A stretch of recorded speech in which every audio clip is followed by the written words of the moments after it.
What's going on everyone, Mike here. Welcome to another Symphony tutorial. Today, I'm going to show you 5 easy features to implement in order to optimize your order entry process. This will make the servers and bartenders much faster and efficient. The first item that we're going to implement is quantity buttons.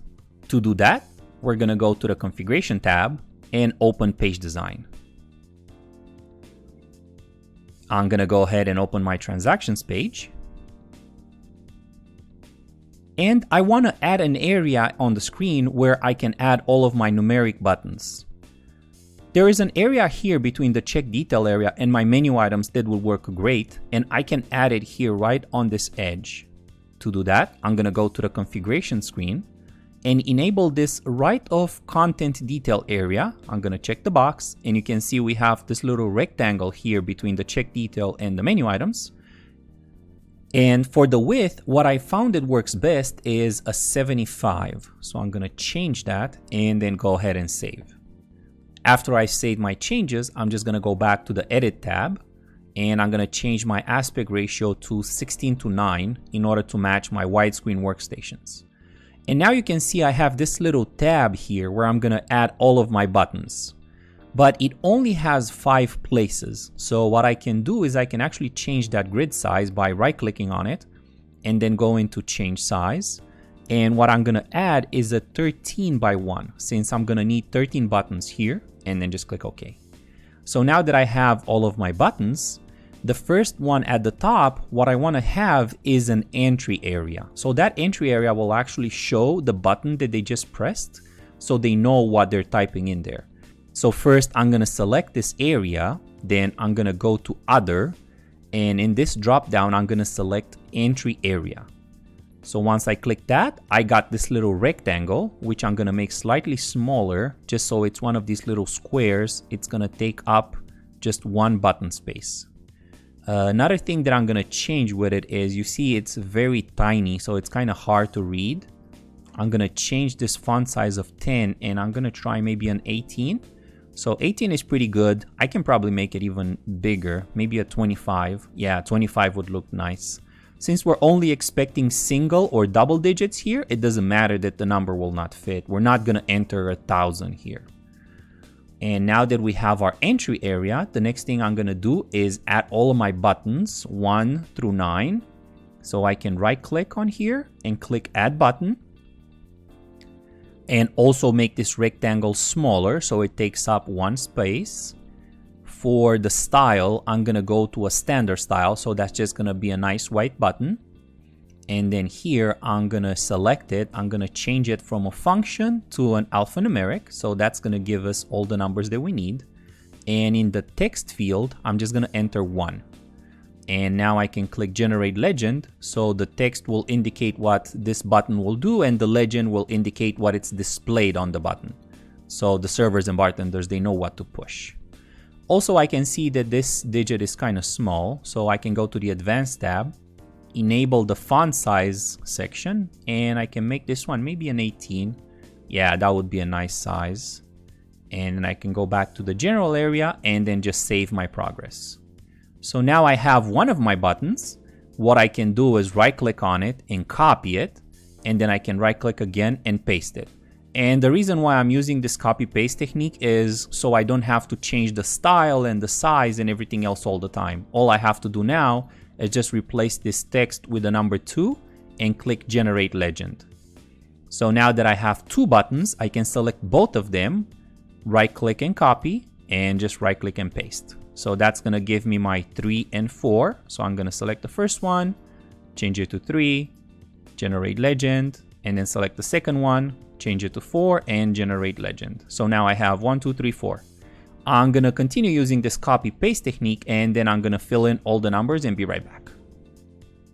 Okay, so now I added all of my numbers from 1 to 9, and I added the 0 here on the bottom. And this is mostly just because 0 is not used that often. We don't really get people ordering 20 of something. Most of the time it's 3 or 4 or 5 or 6. So notice I have 2 spaces left. And here I'm going to add 2 different functions. So I'm going to copy one of these buttons and paste it. And here I'm actually going to change it from an alphanumeric. I'm going to make it a function, and this function will be at, and this is the result. It's just at/4, and this is to add the quantity of a menu item. And I'll show you in just a second what that does. I just want to make it a slightly different color. I'm going to make it maybe this cyan color, and not forgetting the generate legend. So we have this guy here. So when we're ordering regular menu item, let's say that here we have like a breakfast item. So we can order 2 of them. We can just hit 2 and then the menu item, and that will work just fine. But if you have an open priced menu item, such as open food or open beverage, if you hit 2 and then the open food item, it's just going to assume that the price is 2 cents. And then that's going to be it. It's just going to ask you for the name. But if you use the at, and let's say you want to order 3 open food items, then you would do 3 at open food, and then it's going to ask you what the value is. So that's just an easy way to add that there.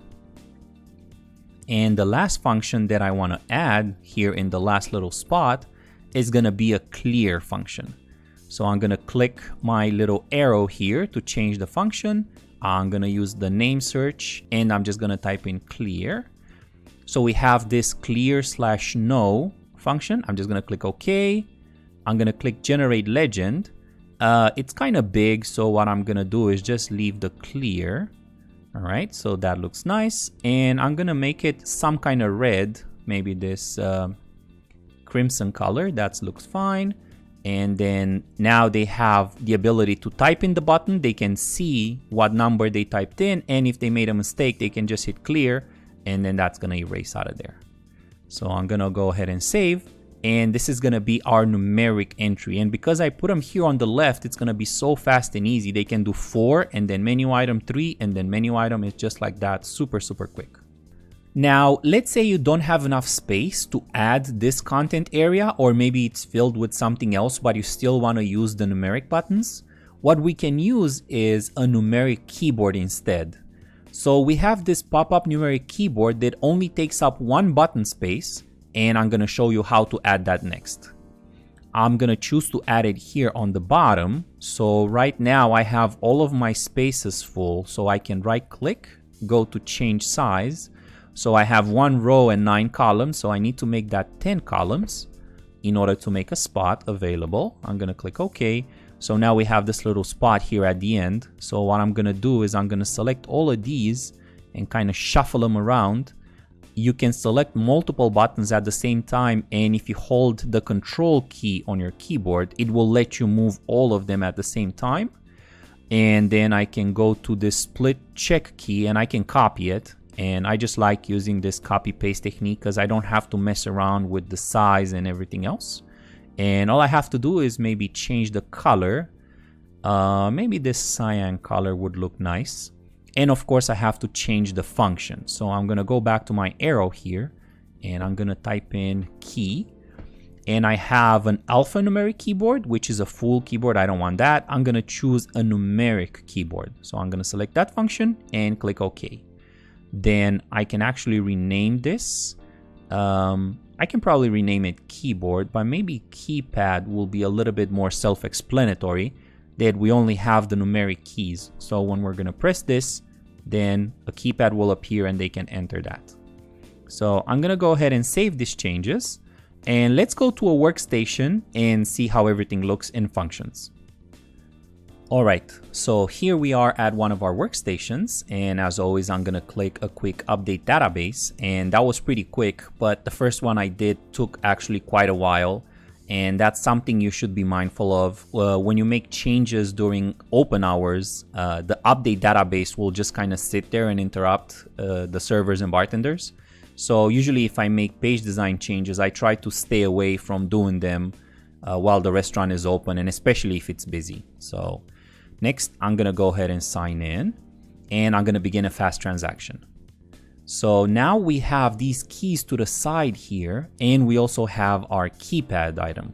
So what I'm going to do is, for example, if somebody would like to order 4 tunas, all I have to do is click the 4, and you can see the 4 here at the top, and then I can just click Ahi Tuna, and I have 4 tunas right away.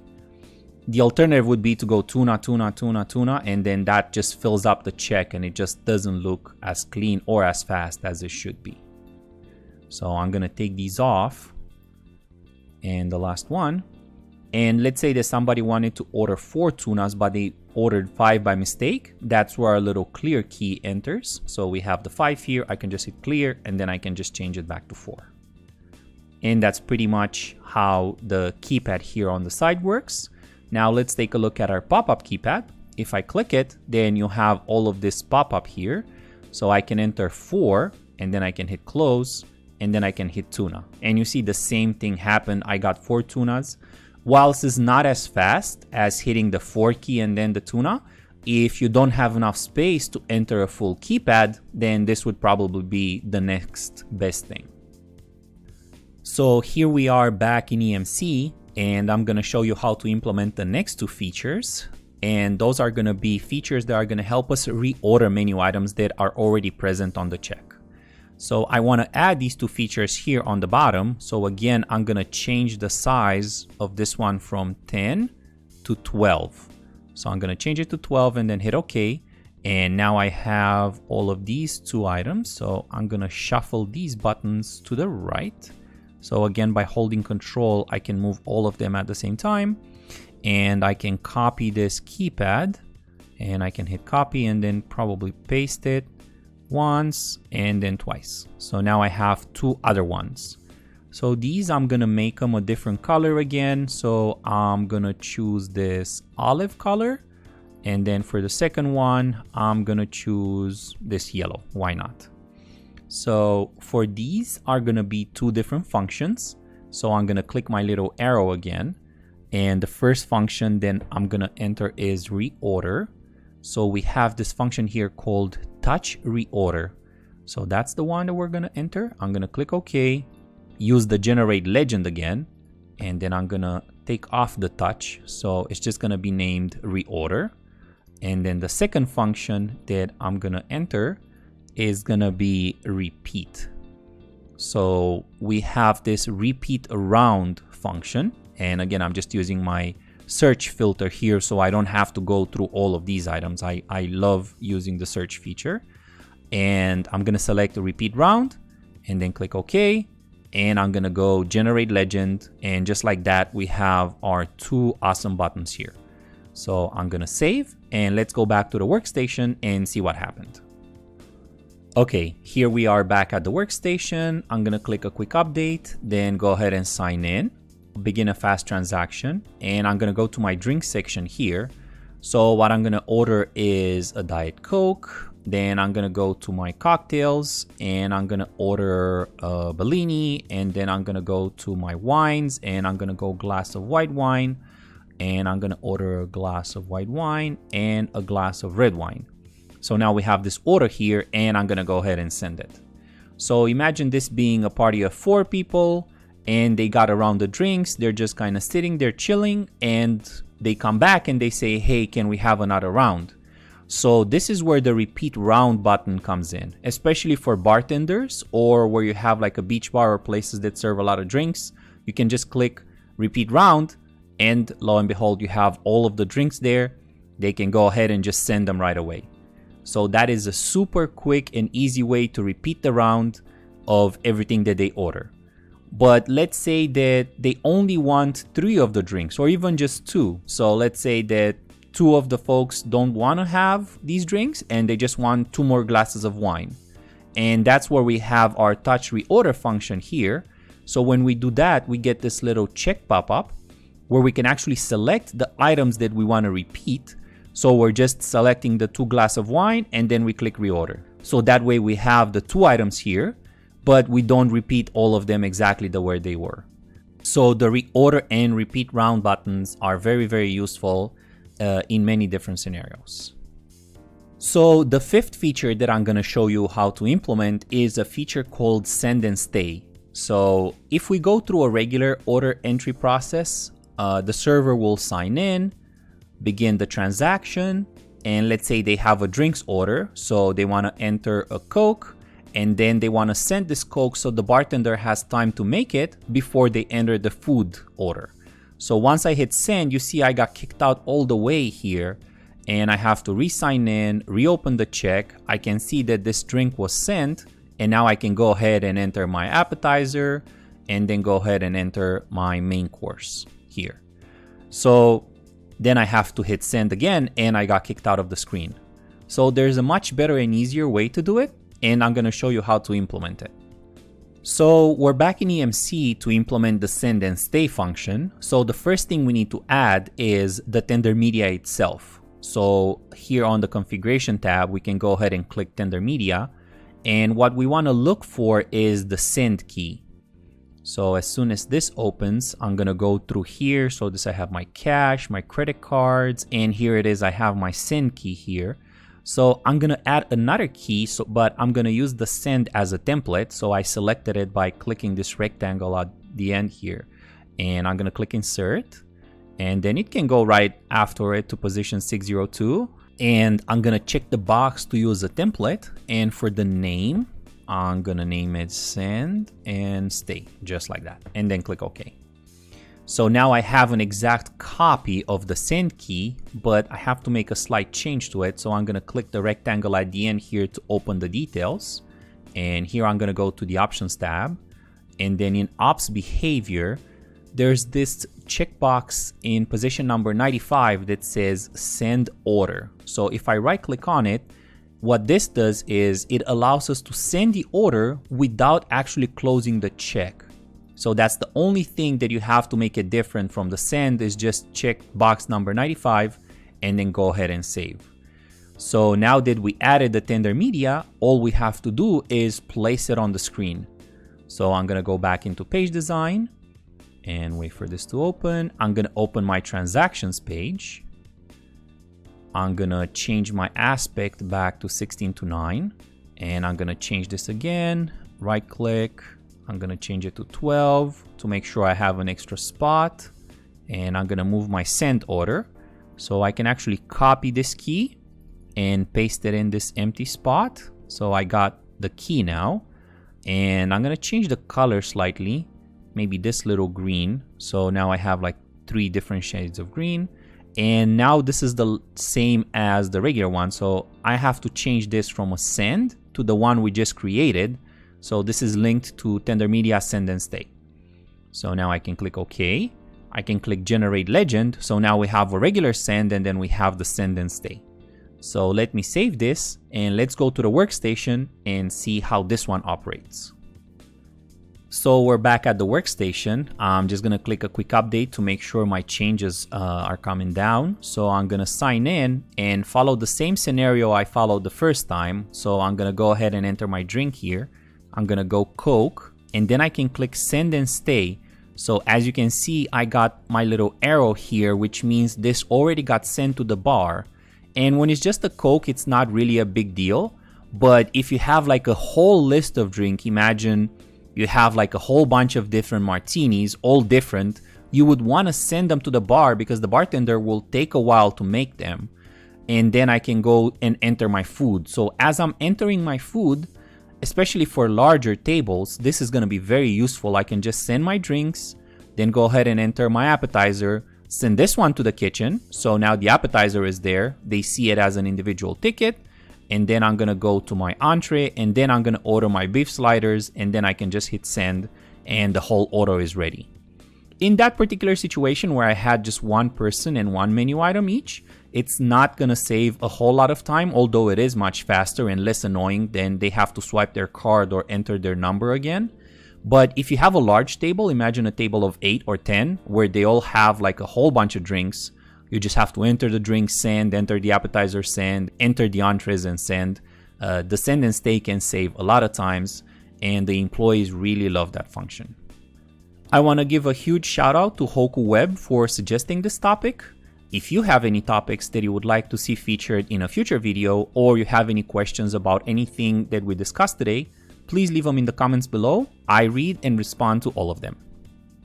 If you are interested in more Symphony tutorials, we have created an entire platform that will teach you everything you need to know in order to maintain your Oracle Micros Simphony POS system. You can also ask for help from our programming team. You can access everything by visiting simsupport.online. And as a special thank you, I am also including a coupon code for you. You can find all the details in the description below. Leave a like if you found this helpful and subscribe to the channel. Thank you very much for watching and have a great day.